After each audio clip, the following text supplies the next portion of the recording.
I know we've seen a lot of crazy things lately, okay? And I know you're still trying to put it all together in a way that makes sense. You go. No, I don't. Look, I just want you to understand that what's next is not a plan, okay? I wouldn't do that to you, and I'm not doing that to you. So when you see this, remember, we can't yell or make any noise or run anywhere, okay? I know you probably feel like you're being tricked or made fun of, but you're not, okay? I promise you, you're not, okay?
And welcome to the second episode of the Owl Ranch.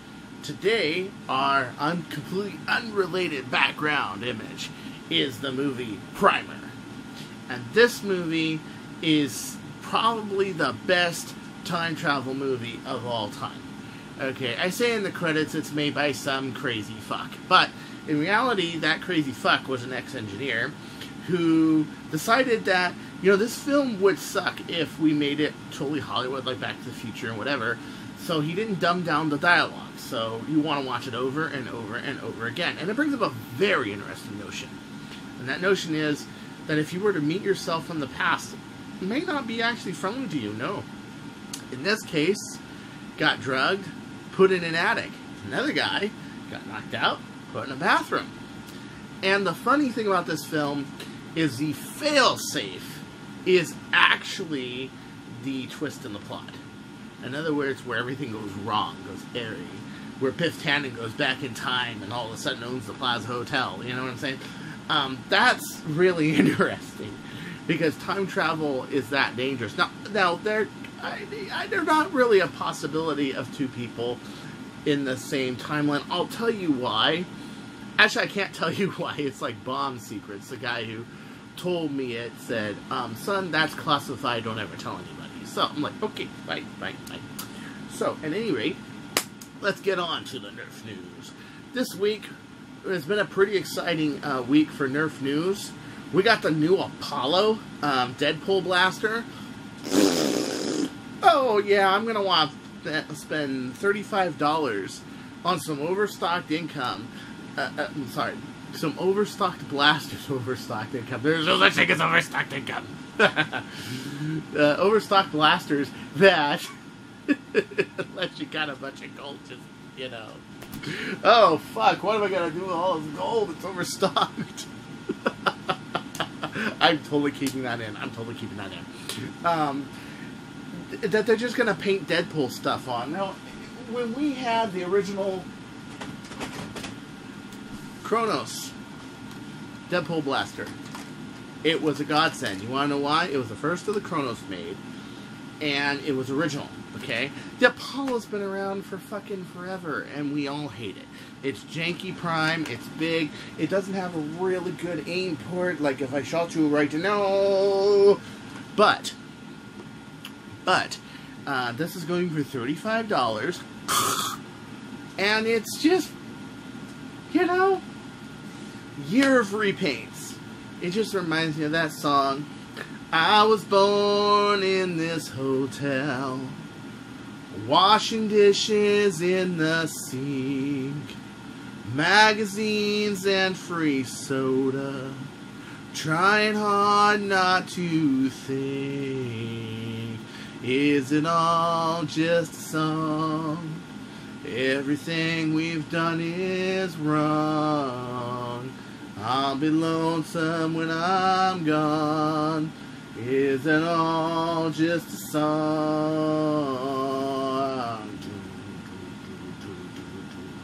Wait, it hasn't sunk it in yet.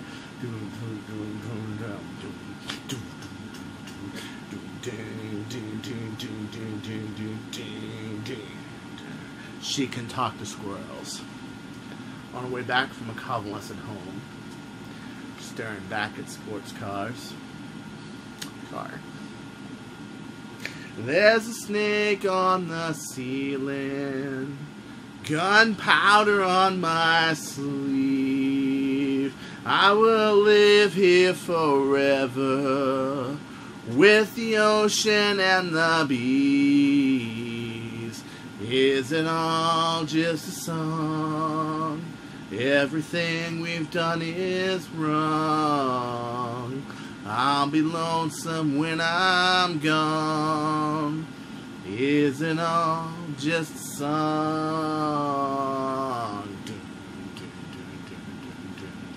You know, I had to sing the whole song to put across the point of, it's that bad. It's that bad. Okay, it's that miserable. I like the repaint Solstice of Pyragon. That was a good blaster, but only if it's a little more powerful. It is a year of repaints. It is very uninspiring. It's very unmotivated. But everywhere I see, there's not a lack of motivation. Now, what do I mean by that? That we are not lacking motivation. Well, let's see. My friend Boomtendo, he is making, get this, a Nerf magazine adapter for Boomco darts. That's right. Before this revolution, and I will explain why it very well could be a revolution if there's enough follow through on it. Okay, this revolution could change the eyes and ears of Nerf forever, and could bring back Boomco. Well, I can't say bring back. I don't think it ever was, but nonetheless, some people do think that, and some people are following it. Well, this is genius. Okay, it's never been. What I mean, it's never really been what it never was. It hasn't really met the reception it could have. You know, the Rapid Madness was a great blaster, and there were a lot of really good ones. The magazine system was all its own thing. But let's face it, it needs magazines. So now, to emphasize that, I have myself an 18-round mag, and I have a 20-round Boomco harmonica clip. Now look at this, okay? If you notice, the width around it is just slightly wider than the inside of this. But put in mind there's space in between here. What if you were to get rid of all this space and put this all in the magazine? Dude, I'm betting like an 18-round mag could turn into a 30, 35-round magazine. Easy. So what he did is he made this junction on the top, 3D printed. Now, I think it's going to take a few more revisions. Right now, he's got a flywheel version that is going. And I think he's going to need another revision where the two sides are just glued on or screwed in. And you have this one part here where you can put a bolt for a retaliator or a long shot. That's what I really would like to see. And I'll tell you why I think that's going to be more beneficial than flywheel in a second. But first, I want to emphasize, let's get two different colored darts in here, a red one and a black one. You can double stack them, you see that? You can double stack them. In the space that would take 5 darts, oh no, actually 4. I have 1, 2, 3, 4, 5, 6, 7. I have 7 darts. Okay? So with all this space, if I were to bring it all the way up here, yeah. So with all this space, let's see how many 10 take, huh? I'm curious. Okay. Hold on, just to demonstrate the possibility here and just how freaking endless this is. Okay, that's about six rounds right there. Okay. I've got 1, 2, 3, 4, 5, 6, 7, 8, 9, 10. Okay.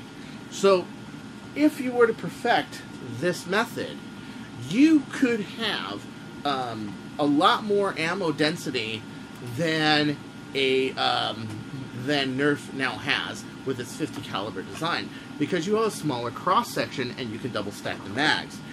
Furthermore, this is why I'm saying no. You need a Springer. You need an air powered system, and I'm telling you that right now. Okay, Boomtendo, right now, you need an air powered system. I'll tell you why. Okay. everybody knows the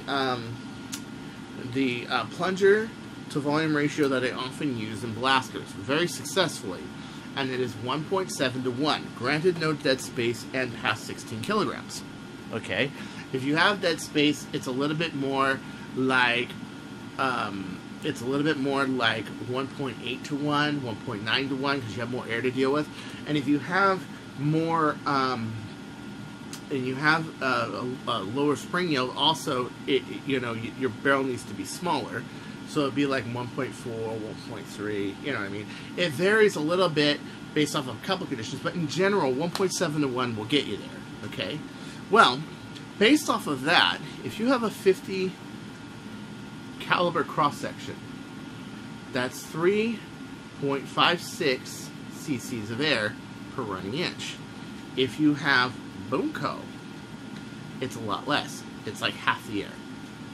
So this means now that you take about half the air, means you can have twice as long of a barrel, means you have less area contact surface area. Meaning if you were to throw that on a bird of prey, 16 inches. Now when I tried it, I did it with a 12-inch barrel, and I saw it was inefficient because I didn't have a long enough barrel.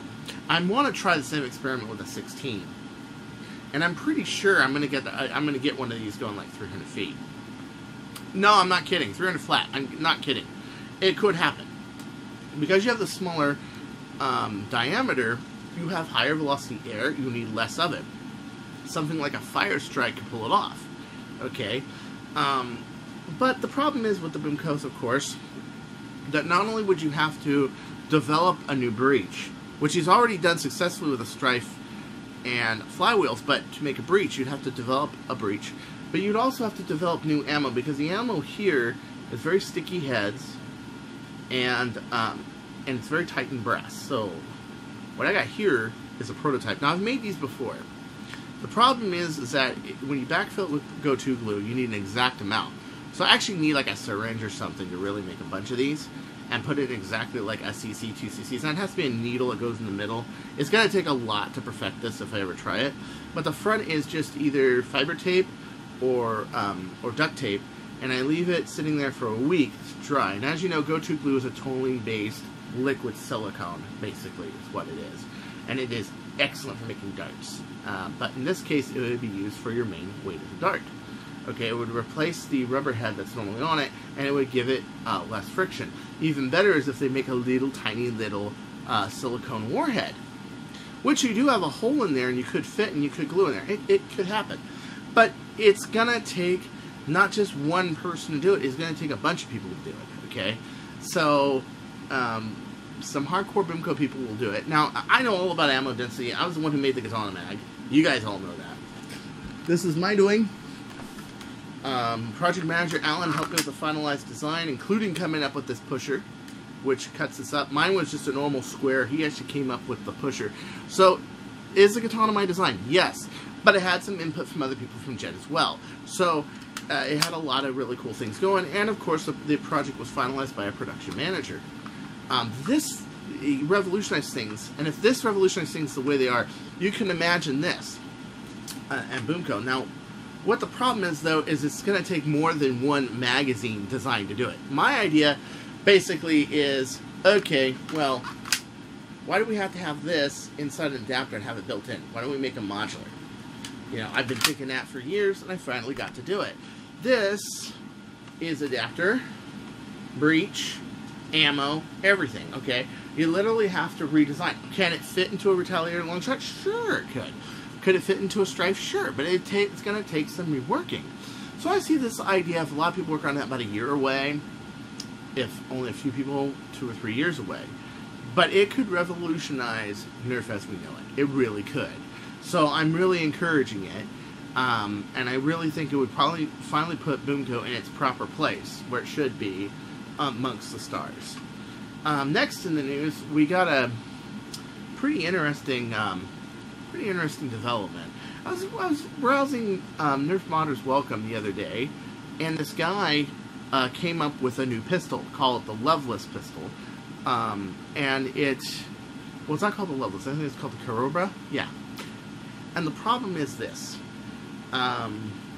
it was met with a lot of the same hostility that the R-Spec Retaliator was. And I am no stranger to drama and no stranger to being new to the Nick. But I will tell you, the people who feuded with me about that it can't really go that far, it's the shit Retaliator, it doesn't really do what it says, and I proved it could, but I also kept working on it, and I didn't stop with the Ret. I kept going with the Ultra Match. As a matter of fact, this is part of the main point that I have. And I stuck with the community. What do I think of it? Everybody's asking me a Nerf pistol god, and that's their account of me, not me. Nerf pistol god. What do I think of it? Okay, like I said, I think it's like the R-Spec Ret, where at a normal Nerf war, where people are normally using flywheels or modded stock, a 130 foot per second RCBS is a great pistol. But when it comes to high-end competition, you need something a little bit more that can compete with the big boys. Yes, I did put a couple of comments like, okay, how does it stack with the big boys? And I said some critical stuff, but I meant it constructively. Because I think that if this guy sticks with the industry like I did, and comes up with revisions like I did, and really perfects his craft, he could actually make a really good product. Okay? Oh yes. You gotta love 3 darts doing 150 feet per second. That's crazy. Okay? And 1 dart doing over 300. But with the turret, it's more like 260 because it's aluminum barrel and it's got dead space. But anyway, stop talking about this. We all know about the bird, what it can do. My question is, what can this blaster do? Realistically, what kind of functionality issues does it have? What kind of stuff does it have? I like the fact that it's a unique design. Okay? I gotta fix this problem with this. I don't know why it's doing that. Okay. The problem is that, you know, nobody knows who this guy is. This guy goes on Reddit. A lot of people are saying he's sounding like a car salesman sort of thing. And anybody who wants to up their product, everything, I can see that, okay? But there are lots of people who, I mean, like, for example, Bradley Phillips went on and he showed his blaster. And he did his inline clip with just 10 kilograms, and he's doing 160, basically showing it's nothing new. But my point is, okay, everybody remembers me back in the R-Spec Retaliator days, back in the days, okay? And then I made the R-Spec pistol, and then I went to Ultramatch Fire Strike. This here is the 5th revision of the Ultramatch Fire Strike. The original Ultramatch Fire Strike could do 130 flat and about 140 feet per second. The current version does 230 feet per second and 170 flat. And I will tell you, over 5 years, and going through 5 revisions of this pistol, to the point that it's now coupler loaded, okay, it's got a lot of improvements. It's gone in 23 kilograms of kaboom boom power and everything else. It has come a long way. But if I just took the Ultramatch and I just did nothing with it, it wouldn't have gone anywhere, and we wouldn't see such babies as the Bird of Prey, we wouldn't see the Sharpfire Ultramatch, we wouldn't see the BDSM, we wouldn't see a lot of things, you know. I wouldn't have never worked for Jet. That has its ups and downs, let's say that. But, nonetheless, okay, in this community, you gotta stick by it and work on it. The first revision caught on fire because I used an acetate-based lube. Then I rebuilt it, became 005 because there were 3 other pistols that were built between there. Then I made it ZDS, Zero Dead Space, and I came up with it was 009, and then I gave it the Orange Modworks plunger rod and 23 kilograms, and it's 0013. When I went to coupler, I didn't change the serial number on it. I decided that's just a minor revision. I should maybe make it 0014, but yeah, I think it's fine. I think it's fine. So at any rate, that's what I think. I think when he takes it out to more wars, figures out the air pressure volume's better, he makes an option for it that instead of an RCBS, where you have the little air thing here, you have the inline magazine here, you just basically make a tube where this is all just filled space, and you have a slide breech that can load in a dart. That would be cool. Okay, that would be cool. Also, more extensively using a brass and this and that, you know. I think if he explores spring options, things like that, you could see a pistol handmade that can do pretty good velocities. Is it worth $124? I think if you're into that kind of pistol, yes. Is it, you know, this pistol when it came out and it had a normal plunger on it was 110. The Bird of Prey was 160, and an LT would go for about 230 because of the fiberglass on the outside and the fact that I got to pay for the cost of the printing, the cost of the barrel, and the cost of assembly. There's this whole thing. Basically, I'm only allowed to charge the aluminum and the printing for the turret. Everything else is free because this is a Roboman design, and one of the agreements he has is that's open source. If it was my own design, it'd be like $50-$60, but this is at cost. But everything else is the blaster. So I would say the fiberglass probably ups it another you know, another $40-$50, and the turret ups it another $30, and that's where I came up with my numbers for that. Is it worth it? Yes, indeed. But I just see that it's just like anybody new. It's not just that they're new and we pick on them. It's that there's a lot of points, selling points, design points that they don't get, that if they stick around this community for a year or two, you'll end up with great blasters that you put your time in and everything. And also you have to really develop your research and design around the feedback of others and field testing. Now, all my blasters were built around field testing and bettering the design. And that's why I have the reputation I have. But that took a lot to get. And it's very hard for a newcomer just to come in, say, here it is, it works great in my wars. You have to look at more what that general public of Nerf wants. And I think that's pretty much what I'm going through right now. The other thing I wanted to bring up this session was, okay, Southern California Nerf Wars. A friend of mine brought up a really interesting notion, I won't say who he is, that, okay, you can bitch about Southern California Nerf Wars being used, but you know Manhattan Beach is trademarked, Nerf is trademarked, we use Nerf all the time. And he brought up this really interesting notion that, what is this guy in Riverside bitching about? Well, I honestly think, I thought about it, and I honestly think it's a lot more than that. It's that Southern California is kind of like what that guy's name nomenclature uses. It's kind of like Explorer and V2, V3, V4, you know, V5. You know, I use Revision 1, Revision 2, Revision 3, okay, or I use serial numbers on blasters that show it's the first version, or was the second one made, the third one made, so on and so forth.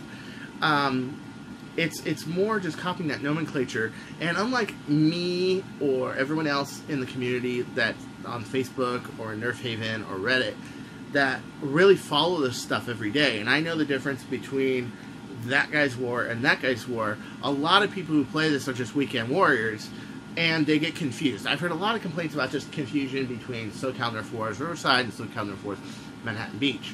So there's that issue. The other thing is, it's kind of a feud between two people, two admins, and they really ought to just sort it out. And so there's just a lot of sensitivity on both sides. And the best thing to do is just kind of stay out of it. But the issue is yeah, it is confusing. I mean, if I didn't know better, I might think they're the same war. It could happen, you know. But at any rate, it's just, yeah. And I can see, you know, it's not against the law, and, you know, Nerf lets us get away with it, and it kind of is, but Nerf is more a general sport name, not just a brand name. We're not calling a blaster Nerf, we're calling a war a Nerf war, okay? We could say it's a foam shooting war. I mean, we could say that, right? But we don't, okay? And that's where the distinction really is. And Nerf lets us go on that, sure. But it's more the confusion. Yeah. I mean, you wouldn't want to go to a war where somebody calls it a Nerf war and it's an airsoft war. But in this case, it's a Southern California war, and it is in Southern California. So where do you draw the line on this stuff? Legally, you can't. It's more the community. It's more that kind of stuff. As everybody knows, that war is coming up. Pollywog Park, 28th on Saturday. It's going to be a good war, and I really hope that the community just kind of irons it out. I'm going there because I think it's going to be a pretty interesting meeting, just to see everybody. But I'm not co-hosting anymore. I was, but I'm not, because it's like, I don't want to get involved in this. I want to play. I want to have fun. I've wanted to see wars in Manhattan Beach for a long time, but I'm telling you, it is some pretty bad blood right now, and I really want to see that get ironed out. I think one side's really emotional, the other side's kind of like, well, it's legal to do. Well, it's true, it is legal to do. Just like it's legal for this guy from Lovelace Industries to say, well, here's a Nerf blaster. It doesn't mean that people aren't going to ridicule him, even though I would like to see the design myself. I think it's really interesting. It's fascinating what he would do. I think when if he does more work, he really has a good chance of making a good blaster. And I like the concepts of like the one, even though it's not carbon fiber, if you were to put carbon fiber around like that one piece, God, that'd be really cool. And the whole thing's handmade, and he's got a block for it that's made out of Kevlar that makes sure that the plunger doesn't work. And as everybody knows, Kevlar's like a fiber. It's kind of like nylon. It's like your seatbelt thingamajigs. It's going to be interesting. It's going to be really interesting. I think there's a lot of thought and stuff that goes into it, but again, I just think it just needs a little more experience. And if he keeps at it, version 2, version 3 could be really good. And to a lot of people, maybe version 1 might be a good blaster. Yeah. To me, though, I want something that can shoot downtown. So until next time, this is Chris Cartea saying, don't go changing, or I'll find you. Darkness consumes you forever.